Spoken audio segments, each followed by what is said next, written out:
Aleluia. Shalom Aleichem. Que a paz esteja com todos vocês, amém? Queridos, quantos trouxeram o exemplar da Bíblia Sagrada? Deixa eu ver, levanta para cima. Amém? Abra por gentileza no Evangelho de Cristo, escrito por Marcos, capítulo 5. Vamos estar fazendo menção do versículo 21 e após o 41, amém? Enquanto você localiza o texto, já quero deixar meus agradecimentos, primeiramente ao Eterno por esta oportunidade, pela vida do apóstolo Valdivino Freitas, também pela vida do nosso amigo, pastor Rogério, um amigo que fizemos aqui em Valinhos, pela vida também do pastor Gustavo, nosso irmão Heloísio ali do som, amém? E deixando já meus cumprimentos a todos os demais ministros que se encontram na minha retaguarda. Quero mandar um abraço também para a nossa comunidade messiânica em Uberlândia, que está nos assistindo ao vivo. Um abraço ao amigo pastor Emanuel, amém? Evangelho de Cristo, escrito por Marcos, capítulo 5, versículo de número 21. Diz assim a palavra: E passando Cristo outra vez no barco, para o outro lado, ajuntou-se a ele uma grande multidão, e ele estava junto ao mar. E eis que chegou um dos principais da sinagoga, por nome de Jairo, e vendo-o prostou a seus pés, e rogando-lhe muito, dizendo: Minha filha está morte, rogo-te que venhas e lhe impõe as mãos, para que ela sare e sobreviva. Versículo 41. E tomando a mão da menina, disse-lhe: Talita cumi, que traduzido é: Menina, a ti eu te digo, levanta-te e anda. Meus irmãos, vamos fazer algo aqui, vamos participar comigo nesta noite. Diga para o teu irmão do teu lado, da esquerda, da direita, e diz assim: Irmão, neste momento, vamos fazer um trato. Não ande na igreja, não mexa no telefone, não converse comigo. Vamos só dar glória, misturado com aleluia, pois necessito ouvir a palavra do Eterno. Sente glorificando e glória com aleluia da língua estranha, amém? Varão Eliels no som, abaixa 50 centavos do fundo, por gentileza, varão abençoado, 50 centavos, um pouquinho do fundo. Aumenta mais um pouquinho. Aí, maravilha. Eu vou começar no 110. Se o papai nos usar no 220, você dá aquele brabo, amém? Queridos, para que nós possamos entender esta mensagem, necessitamos descrever algumas evidências bíblicas. Como, por exemplo, a Bíblia Sagrada, ela possui 8 classificações de livros. Os 5 primeiros livros da Bíblia são conhecidos como Pentateuco, ou a Torá, a lei de Moisés, Moshe. Depois nós temos os livros históricos, nós temos os livros poéticos, nós temos livros proféticos, nós temos o Evangelho, nós temos cartas paulinas, nós temos epístolas gerais e o livro das revelações, o Apocalipse. O Evangelho de Cristo foi narrado e escrito por Mateus, Marcos, Lucas e João. A palavra nos diz que Evangelho significa as boas novas, ou as boas novidades. O Evangelho de Mateus, Marcos e Lucas são considerados como livros sinóticos. Pregador, o que é livros sinóticos? São narrativas idênticas, vindo de uma mesma fonte verdadeira, e a fonte verdadeira que nós temos aqui é a palavra do Altíssimo. Aleluia! Quando nós olhamos para o Evangelho de Mateus, ele vai propagar o Evangelho e confirmar para os judeus que de fato Cristo era mesmo o Salvador, o Filho do Altíssimo, o Cordeiro que haveria de vir. Lucas, ele vai propagar o Evangelho para os gentios. João, ele vai propagar o Evangelho para os romanos, aleluia, e ajudar os recém-convertidos na fé. Marcos, além dele propagar o Evangelho para os romanos, ele também vai propagar o Evangelho para os egípcios, aleluia. Mas quem foi esse jovem Marcos? A palavra nos diz que Marcos, ele veio de uma família abonada, afamada, próspera. E a Bíblia nos diz que no fundo de sua casa havia um horto de oliveiras, chamado Jardim do Getsêmani. Sim, o jardim famoso, aquele que Cristo foi orar e foi preso ao crepúsculo da noite. Propriedade esta exclusiva de Marcos, da sua parentela, em que utilizava-se essa área no comércio, no plantio, e vendas e produção de azeite. A Bíblia nos diz que Marcos, ele era filho de Maria, ambos nativos de Jerusalém, descendentes da tribo de Levi.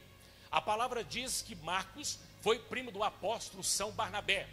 A Bíblia não descreve da pessoa de seu pai, mas segundo alguns manuscritos, vai nos dizer, nos relatar que havia uma grande hipótese dele ter sido filho de romano. E o fato de seu pai não ter sido citado na Bíblia, alguns acadêmicos vão nos dizer que tem um certo presume dele ser filho de romano. Aleluia. A Bíblia diz, meus amados, que Marcos, quando ele nasce, ele recebe um nome composto de João Marcos. Marcos significa oriundo do Marte, ou dedicado ao quarto planeta. Mas quando nós falamos de João, nós falamos do hebraico, que significa Yahana, que significa agraciado pelo nosso Criador. A Bíblia diz que Marcos, quando ele nasce, ele tem uns cuidados especiais por uma serva, por uma babá, por nome de Rode. A Bíblia diz que a família de Marcos foi um dos primeiros crentes de Jerusalém, acreditando fielmente que de fato Cristo era mesmo o Salvador. A Bíblia nos conta que quando Cristo ele celebra a Páscoa e vai para o jardim do Getsêmani orar, adjacente da casa de Marcos, o jovem que aparece envolto de um lençol de linho era um jovem Marcos seguindo a Cristo, tentando avisá-lo da chegada dos soldados do Sinédrio. E a Bíblia vai dizer que quando ele escuta o alvoroço, o barulho, aí está o motivo dele sair somente com o lençol envolto. E quando os soldados do Sinédrio, ao percebê-lo, ao vê-lo, a Bíblia diz que eles tentam prendê-lo, e o mesmo sai correndo nu, deixando o lençol para trás. A palavra nos diz, meus amados, que Marcos, ele não foi discípulo do mestre, mas ele vai ser discípulo, cooperador, intérprete do apóstolo São Pedro. A Bíblia nos conta que na casa de sua mãe, Maria, ali foi considerado como um grande cenáculo. Se você for para Israel hoje, quando você for fazer uma visita no grande cenáculo, você vai perceber que era a casa da mãe de Marcos. Aquele lugar até hoje é visitado e conhecido, afamado como o grande cenáculo. Pregador, o que é cenáculo? É um andar superior da casa de cima. A Bíblia diz que ele fica afamado por 3 motivos, a casa. Primeiro, devido às orações que constantemente era realizada naquele lugar. Segundo, a última ceia que Cristo celebrou foi ali com seus discípulos. Terceiro, no dia de Pentecostes, 120 pessoas foram batizadas com o Espírito Santo. Detalhe, no mesmo dia o jovem Marcos vai ser batizado com o Espírito Santo através de imposição das mãos do apóstolo São Pedro, e que mais tarde foi nomeado por Pedro como filho e discípulo e príncipe dos apóstolos. Aleluia. Meus irmãos, mas quando a gente fala de Marcos, a Escritura diz que quando Pedro necessita se ausentar de Jerusalém, devido às perseguições do Evangelho, ele vai indicar Marcos para ser discípulo do apóstolo São Paulo e discípulo também de Barnabé, seu primo, na sua primeira viagem missionária da Antioquia. A Bíblia vai dizer que quando eles embarcam e quando ele chega em Perge da Panfilha, a Bíblia diz que Marcos, ele apercebe uma grande ameaça, uma perseguição de morte. Então Marcos, ele amedrontado, ele retorna para Jerusalém na casa de sua mãe. A Bíblia diz que o apóstolo Paulo vai ficar irado. Por quê? Porque Marcos vai tomar 1/3 dos recursos da viagem missionária e retornar. Diante deste acontecimento, Paulo e Barnabé vão seguir viagem sozinhos. E ao passar um tempo, o apóstolo Paulo vai dizer para Barnabé: retornemos visitar os irmãos por todas as regiões que passamos evangelizando, para ver como é que está, como se encontra a fé dos demais irmãos. A palavra vai dizer que nesta feita, apesar de tudo, Barnabé não queria abrir mão da companhia de João Marcos. Porém, Paulo não concordara. Por quê? Porque Marcos tinha vos abandonado na primeira viagem missionária da Antioquia. A Bíblia vai dizer que então eles vão seguir caminhos diferentes. Marcos, ele vai seguir com Barnabé rumo a Chipre. E Paulo vai tomar Silas. E eles vão visitar regiões da Antioquia, da Síria, da Ásia Menor, visitando as regiões de Derbe, Silistra, Derbe e Listra, verificando como estava a fé dos demais irmãos.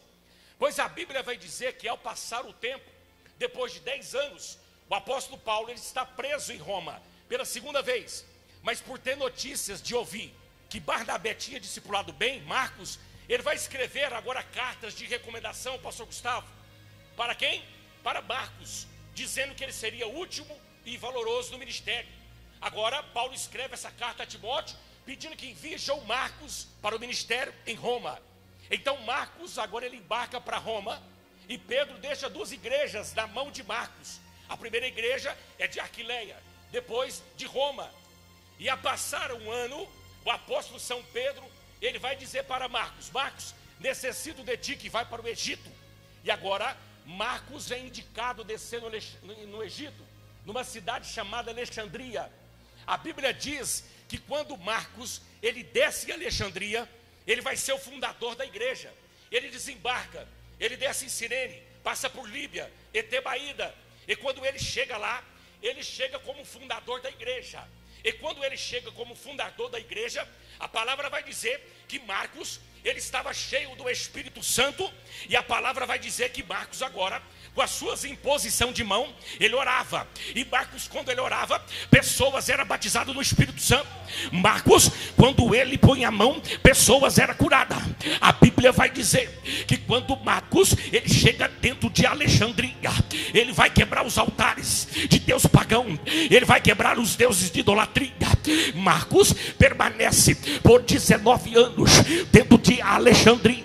A Bíblia diz que Marcos ele vai evangelizar dentro de Alexandria, mas por devido às perseguições dos teus perseguidores, ele vai voltar para Roma. E quando ele volta para Roma, e depois de 2 anos, ele regressa à cidade de Alexandria. É o período da Páscoa. Ele vai descer em Alexandria, ele vai celebrar a ceia. A Bíblia diz que quando Marcos ele chega para celebrar a ceia, a Bíblia vai dizer que os teus perseguidores o prendem, amarra tuas mãos, pega os teus pés, ata eles, coloca uma corda em volta do teu pescoço, e Marcos agora é arrastado sobre as ruas do Egito. A Bíblia vai dizer que Marcos ele sendo arrastado pelo chão, pedaço de sua carne permanecia sobre o chão, marca do teu sangue permanecia sobre o chão, mas Marcos não deixava de professar a fé. Marcos não deixava de glorificar. Marcos não deixava de professar a fé. Marcos não deixava de dizer: ele é o rei, ele é o salvador, ele é o rei, ele é o salvador. Quantos podem crer nesta palavra? Glorifica ele.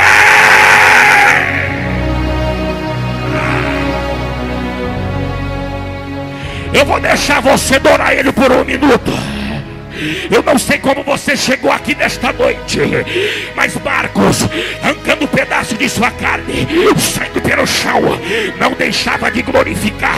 Eu não sei qual que é a prova que você está passando, mas já eu tenho notícia para você. Eu vou ser rápido. Aqui é mensagem para 1 hora. Eu vou trazer só um petisco para você. Aleluia, aleluia. Aumente o fundo que eu vou deixar a igreja adorar por 1 segundo.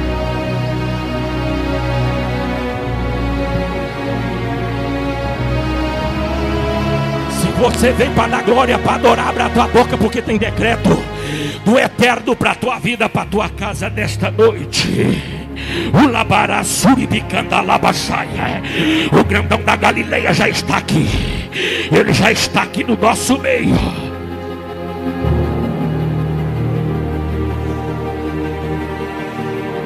Vai passar os anos agora. Vai passar os anos agora. No ano 828, perdão, 2 mercadores de Veneza vai tomar os restos mortais de Marcos, a sua ossada, a tua relíquia, e levar para Veneza, na Itália, aonde até hoje está estabelecida uma basílica, uma praça de frente, tudo para tua homenagem, dizendo Praça de São Marcos em Veneza. No ano 40 a 70 depois de Cristo, Marcos vai tomar 2 pergaminhos, 3, 4 pergaminhos, e vai descrever, aleluia, 72 relatos. Marcos vai escrever 18 milagres, sendo o evangelho de Marcos de menor biografia. Ele vai dizer no primeiro capítulo, aleluia, Ô voz que clama no deserto. Por isso que Marcos foi considerado o leão, porque leão, Marcos é figurado para o leão, porque o primeiro capítulo que ele vai dizer é voz que clama no deserto, aleluia, trazendo a biografia de João Batista. Esse foi o carinho especial.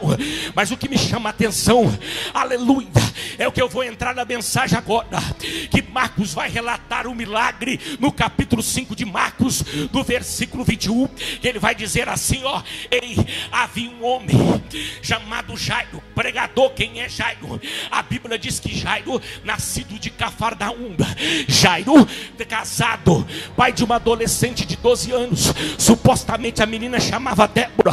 A Bíblia vai dizer que estava enferma e ele precisava de um recurso. Mas eu te digo para você, o que é Jairo? O que é um líder de sinagoga? Pregador, que é uma sinagoga?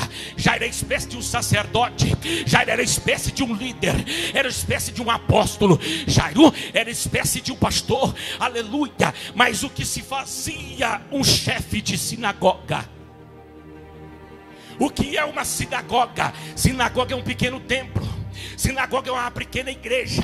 O que se faz lá é encontro de fiéis. O que fiéis faz aqui nessa casa, dessa sinagoga? Os fiéis que chegam aqui, ele glorifica. Os fiéis que chegam aqui, ele adora. Os fiéis que chegam aqui, ele lê a Torá, a lei. Os fiéis que chegam aqui, ele lê o Salmo dos profetas. Os fiéis que chegam aqui, aleluia, ele lê os Salmos dos profetas. Ele lê Davi, ele vê a Torá, aleluia, ele adora e glorifica. Já chegou esse povo aqui? Deixa eu ver, deixa eu ver, deixa eu ver. Se tem adorador aqui, manda 3 glórias para a eternidade.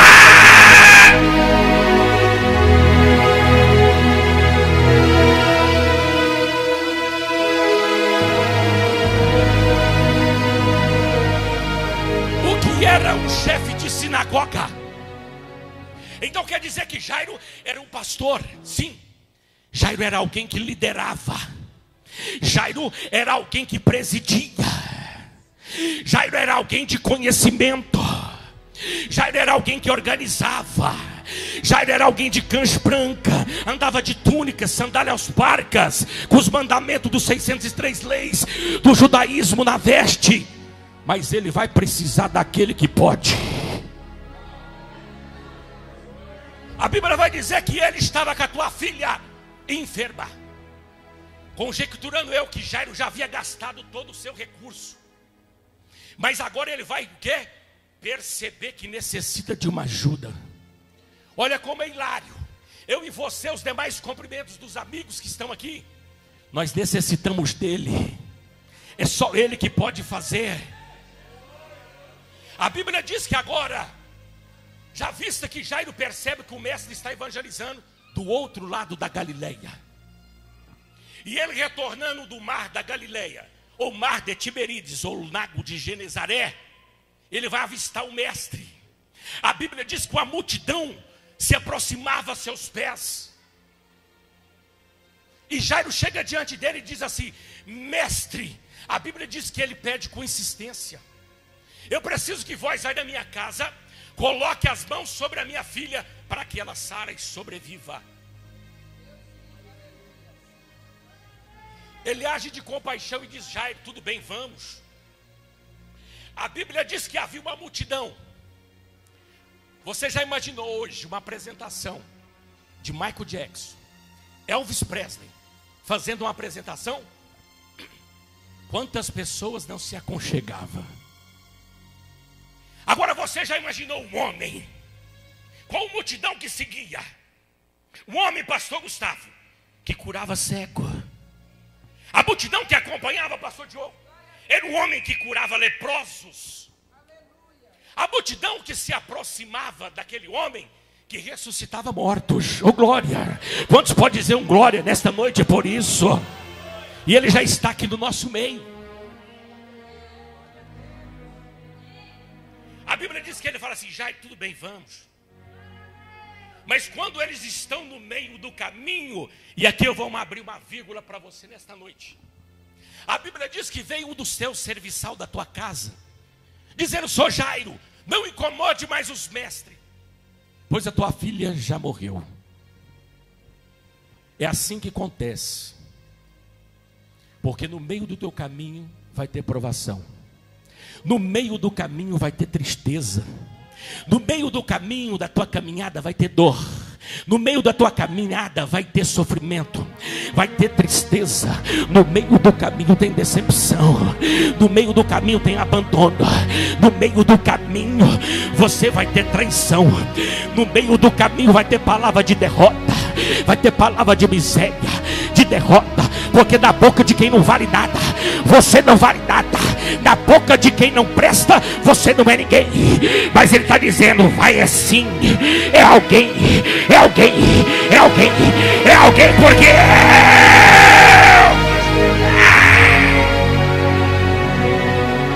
o Rabacô me dará saio. Aguenta mais um pouquinho. Aguenta mais um pouquinho. Hoje é o quarto elo do evento. Já foi falado aqui anteriormente.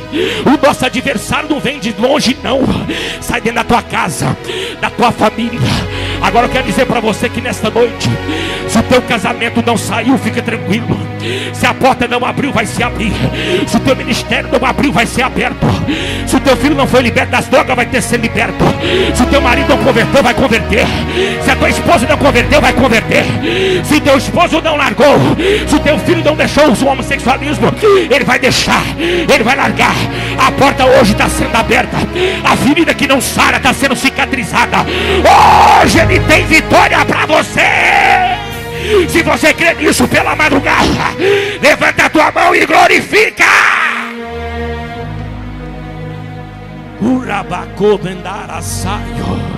A presença do Nazareno está aqui. A presença dele está aqui.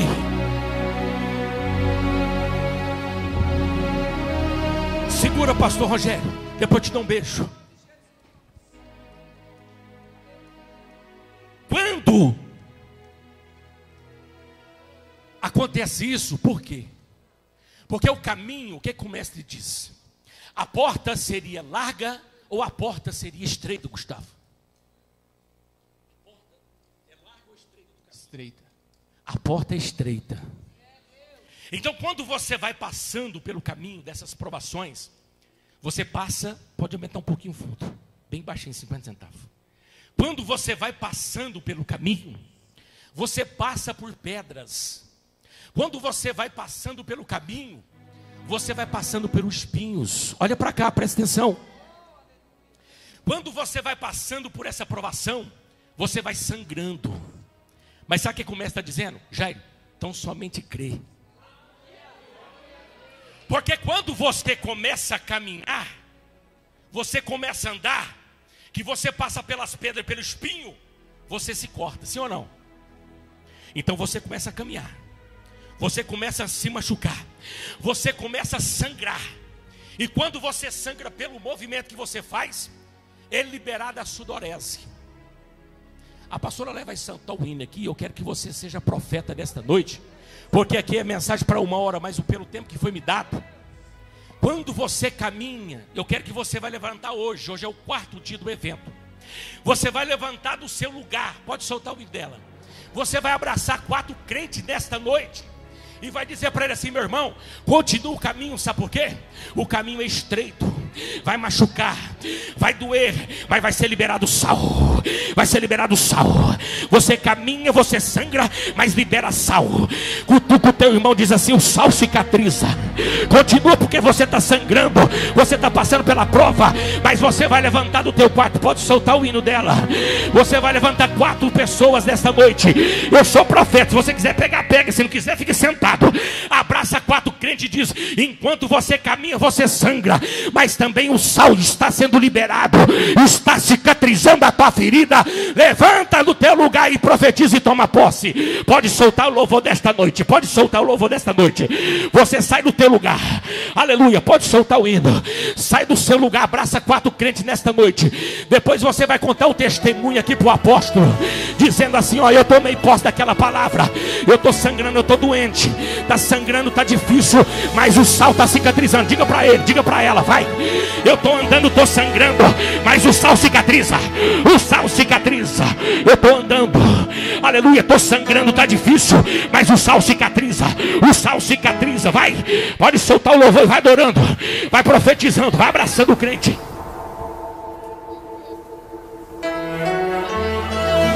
Aleluia. Continua, continua, porque ele diz: então somente crê, Jairo. Continua, vamos para a caminhada. Vamos para a caminhada. Aleluia. Aleluia. Continua. Oh, aleluia.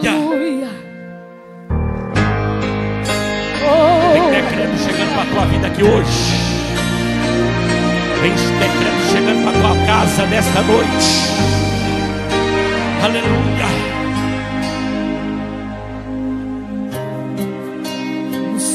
Já se foi. Hoje ele está vindo te socorrer. Não se foi. O que é que eu vou fazer? Cansei de chorar. Aleluia. Cansei de sofrer. Continua, porque ele está te curando aqui nesta noite. Quero ver o sol brilhar, trazendo hoje ele está sarando a tua ferida. Para o meu viver. Ele está sarando, aleluia. Pai, vem me socorrer. Estende a tua mão. Derrama azeite em mim. Ele está te curando aí nesta Sara noite. Meu coração. Está sarando o teu coração nesta Deus noite. me faz reviver. Toma posse dessa palavra. Em meio às provações, revela o teu poder a mim. O milagre que eu preciso está em ti.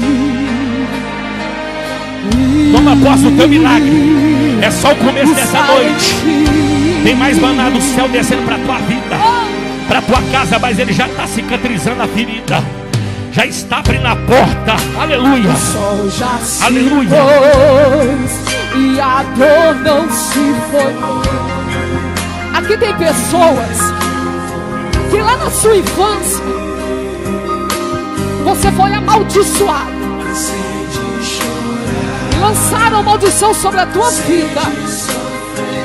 Isso é maldição hereditária e muitas das vezes não acontece nada na tua vida.